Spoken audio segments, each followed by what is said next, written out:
Welcome to this explainer. Behind closed doors, there's a rivalry unfolding right now that is absolutely going to shape all of our futures. Today, we're going to unpack the invisible strategies driving the 21st century superpower competition between the US and China. Now, we've been bracing for a massive, dramatic clash for decades, right?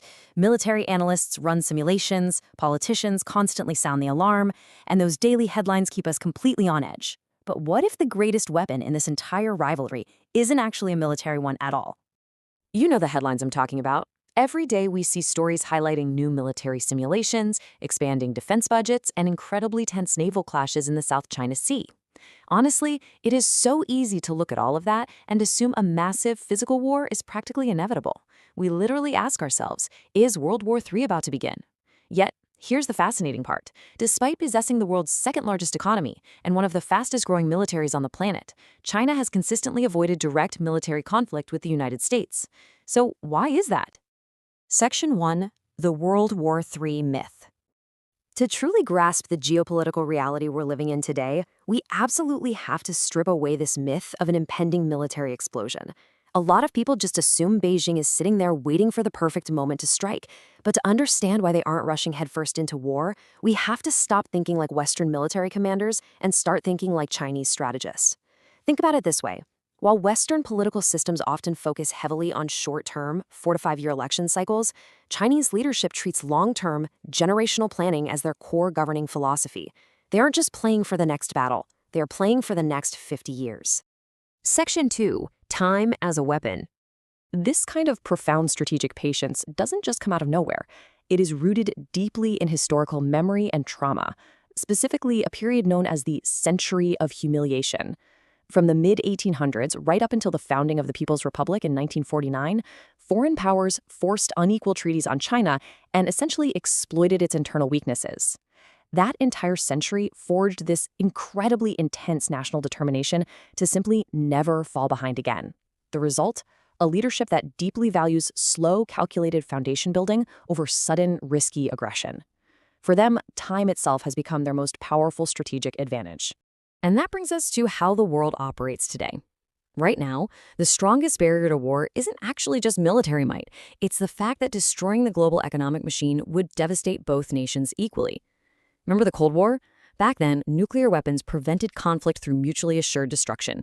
Well, today, economic interdependence plays that exact same role. Imagine two massive trading partners generating billions of dollars together. Sure, they might compete fiercely, and yeah, they might heavily distrust each other. But destroying that trade, it hurts both sides. China absolutely needs global markets to grow, and the rest of the world relies heavily on Chinese manufacturing. It's a full-scale system of economic deterrence. Section 3. The new global battlefield. So the conflict hasn't disappeared. It's just migrated. It's moved to places that rarely, if ever, make the evening news. The battlefield has completely evolved. Instead of tanks rolling across borders, superpowers are fiercely fighting for dominance inside research laboratories, university tech hubs, and highly advanced factories. We're talking about front lines drawn in artificial intelligence, semiconductor manufacturing, EV battery production, rare earth mineral mining, and quantum computing. The underlying logic here is actually pretty simple. The country that masters the technologies of tomorrow might never even need to fight the wars of tomorrow.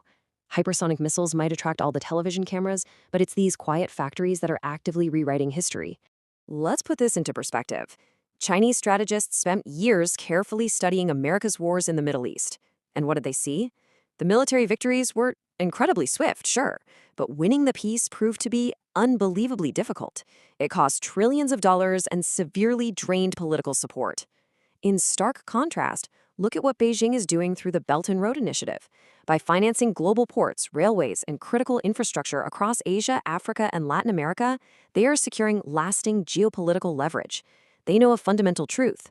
Roads and ports continue to operate long after soldiers leave. Buying influence through infrastructure is just far more sustainable than a military occupation. Section 4. The Taiwan Reality Check. Now, let's take this economic and strategic framework and apply it to arguably the most debated flashpoint on Earth right now, Taiwan. When we do that, we hit one absolutely crucial number, 130 kilometers. That is the geographic hurdle of rough water separating Taiwan from the mainland. This distance makes a traditional amphibious invasion an absolute logistical nightmare. And remember, An operation like that would be watched live, 24/7 by global satellites. Unlike invasions of the past, every single ship movement and troop deployment today would be broadcast globally long before the first soldier ever reached the shore. Add in Taiwan's heavily mountainous terrain, and any military advancement becomes painfully, agonizingly slow. But let's play devil's advocate. Even if they somehow succeeded militarily, the immediate economic fallout would be absolutely catastrophic. We're talking global markets in full panic mode. International shipping in the region would suspend instantly. Massive, crippling sanctions would trigger globally, and foreign investment would just disappear overnight. This level of economic damage would erase literally decades of hard-fought growth. It would turn a so-called battlefield victory into absolute financial suicide. This is precisely why time, once again, is viewed as an ally, not an enemy to be rushed. Section 5. The demographic ticking clock. Beyond just avoiding external economic destruction, there is a massive internal threat that is practically forcing this long-term shift toward technology. It is a severe demographic crisis. Look, after decades of unprecedented growth that lifted hundreds of millions of people out of poverty, China's population is now rapidly aging. Birth rates have hit historic lows. The working-age population is shrinking, and as a result, healthcare and pension costs are absolutely skyrocketing.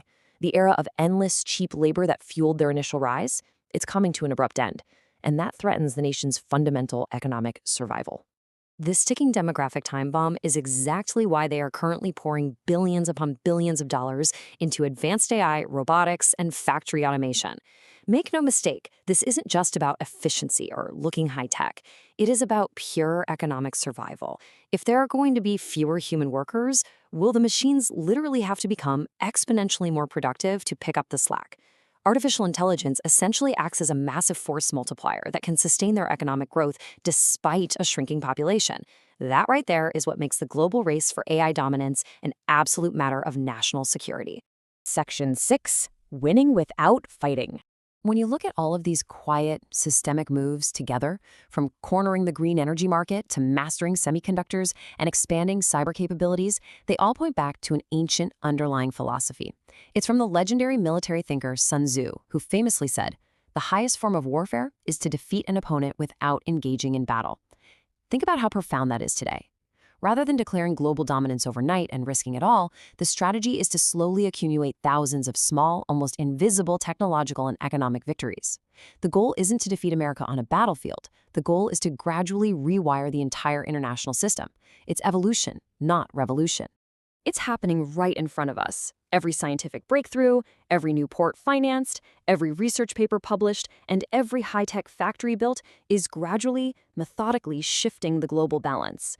Because there are no dramatic explosions or conventional cinematic battles, the rest of the world often completely misses the fact that the geopolitical skyscraper is already standing.